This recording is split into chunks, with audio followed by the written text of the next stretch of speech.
ഭാവിക്കാണ് നമ്മൾ സിനിമാ പാട്ട് ചെയ്യണമെന്നൊന്നും ആരോടെ പറഞ്ഞിട്ടില്ല. നമ്മൾ ഇപ്പോൾ ഞാനൊരു ഗാനം ചെയ്യുമ്പോൾ ഇതെല്ലാവരും കുറേ കാലത്തേക്ക് കേൾക്കണം എന്നാണ് നമ്മുടെയൊക്കെ മനസ്സിലുള്ളത്. അല്ലെങ്കിൽ എത്രയോ വർഷമായിട്ട് നമ്മൾ കേട്ടു വന്നപ്പോൾ ഒരു കൃതി ക്ഷീരസാഗര ശയന, ഇത് 100 വർഷമായിട്ടുള്ളൊരു കൃതി. ഞാനിപ്പോൾ പാടുമ്പോൾ ഞാൻ പാടി എനിക്ക് എന്തെങ്കിലും ഒരു കോൺട്രിബ്യൂഷൻ അതിൽ വരുത്തണം, എൻ്റേതായിട്ടുള്ളൊരു കോൺട്രിബ്യൂഷൻ അതിനകത്ത് വരുത്തണം. അപ്പോൾ ഈ കൃതി ഒരു 10 വർഷമെങ്കിലും മുമ്പിൽ നിൽക്കില്ലേ, ആളുകൾ കേൾക്കില്ലേ എന്ന് ഞാൻ ആലോചിക്കണേ. പക്ഷേ സിനിമയുടെ റിക്വയർമെൻറ്റ് അതല്ല. സിനിമയുടെ റിക്വയർമെൻറ്റ് തന്നെ നിങ്ങൾ ഇപ്പോൾ ഇങ്ങനൊരു ഗ്രൂവ്,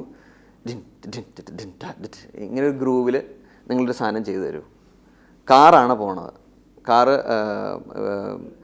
തൃശ്ശൂരിൽ നിന്ന് പാലക്കാടല്ല പോണത്, ഫ്രാൻസിൽ നിന്ന് വേറൊരു രാജ്യത്തേക്ക് പോവുകയാണ്. അപ്പോൾ ഇതിൻ്റെ ഇടയിൽ ഒരു കഥാപാത്രം വരുന്നു, അപ്പോൾ ഇതിൻ്റെ ഇടയിൽ നമ്മൾ ഒരു ഗാനം സൃഷ്ടിക്കാനാണോ ശ്രമിക്കുക, അതോ ഈ ഗ്രൂവിന് അനുസരിച്ച് ഒരു സൗണ്ട്, അതിനകത്തൊരു മെയിൽ ഒരു ഫീമെയിൽ ഒരു കോമ്പണൻറ്റ് കൂടെ വരണമെന്ന് മാത്രമേ ഉള്ളൂ. The song, the singer becomes A small component of the larger instrumental orchestra of the song. അതായി മാറുകയാണ്. കുറ്റം പറയാൻ പറ്റില്ല. ഒരു നടൻ വന്ന് പാട്ട് പാടുന്നു എന്നുള്ളതിന് കുറ്റം പറയാൻ പറ്റില്ല.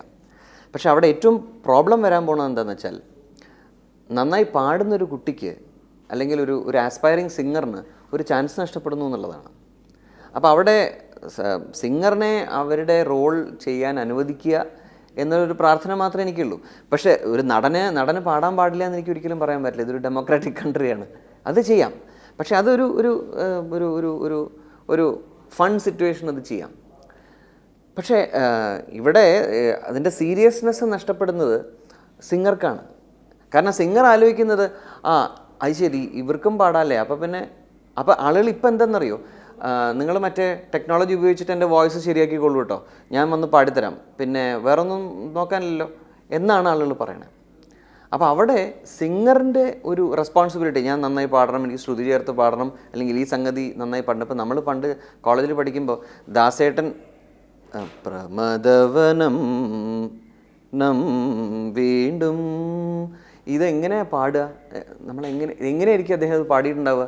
പ്രമദവനം വീണ്ടും ഋതുരാഗം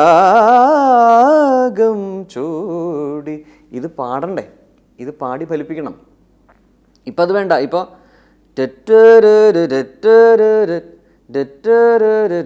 ഇങ്ങനെ പാടുക.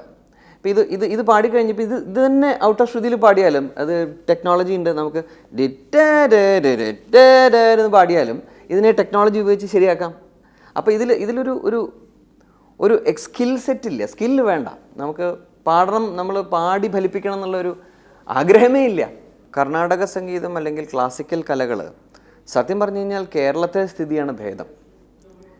ഇന്നിപ്പോൾ തമിഴ്നാട്ടിലോ തെലുങ്ക് നാട്ടിലോ കർണാടകയിലോ മലയാളികൾ പേട്രണൈസ് ചെയ്യുന്നത് പോലെ പോലും ഈ സംസ്ഥാനങ്ങളിലില്ല.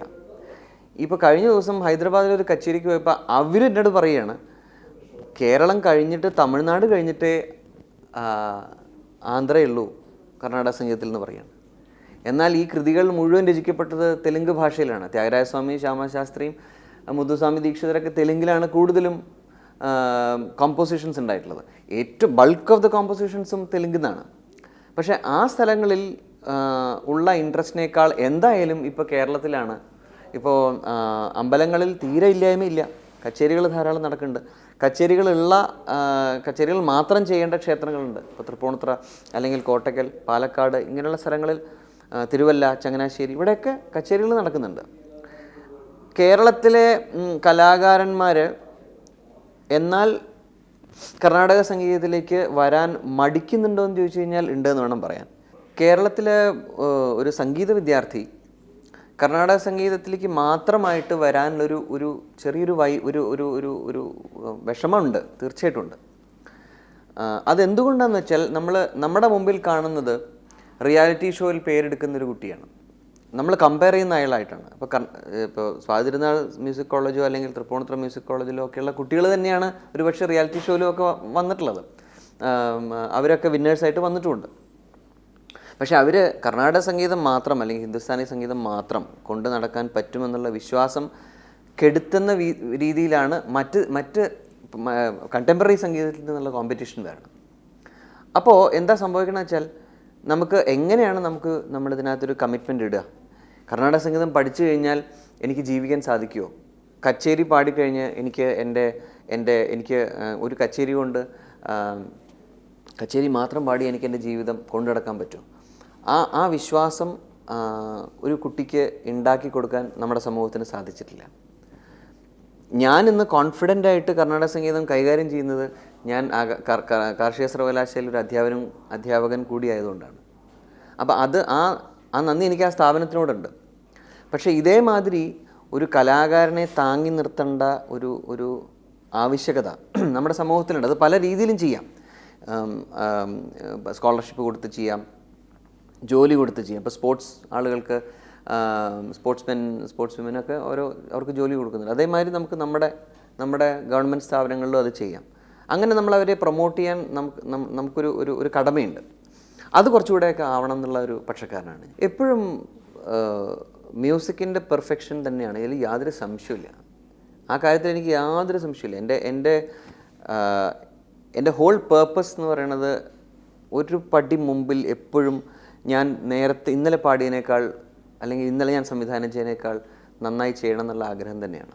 അതൊരു ജേണിയാണ്. ആ ജേണി എനിക്ക് അതിൻ്റെ ഒരു സീഡ് ഇട്ട് തന്നിട്ടുള്ളത് എൻ്റെ ഗുരുനാഥനാണ്, നെയ്യാറ്റിൻകര വാസുദേവൻ സാറിൻ്റെ ജീവിതം മുഴുവൻ അങ്ങനെയുള്ളൊരു പെർഫെക്ഷനിലേക്കുള്ള യാത്രയാണ്. അപ്പോൾ എപ്പോഴും അദ്ദേഹത്തിൻ്റെ ഒപ്പം പാടിയിരുന്ന സമയത്ത് എനിക്ക് ഏറ്റവും കിട്ടിയ പ്രൈമറി ലെസൺ ഇതാണ്: ഇംപെർഫെക്ഷനിൽ നിന്ന് എങ്ങനെ നമുക്ക് പെർഫെക്ഷനിലേക്കുള്ള വഴിയിലേക്ക് പോയിക്കൊണ്ടിരിക്കാം. നമ്മളെപ്പോഴും ഇംപെർഫെക്റ്റ് ആയിരിക്കും. ഇപ്പോൾ നാളെയും ഞാൻ 70ാമത്തെ വയസ്സിലും ഇംപെർഫെക്റ്റിനായിരിക്കും.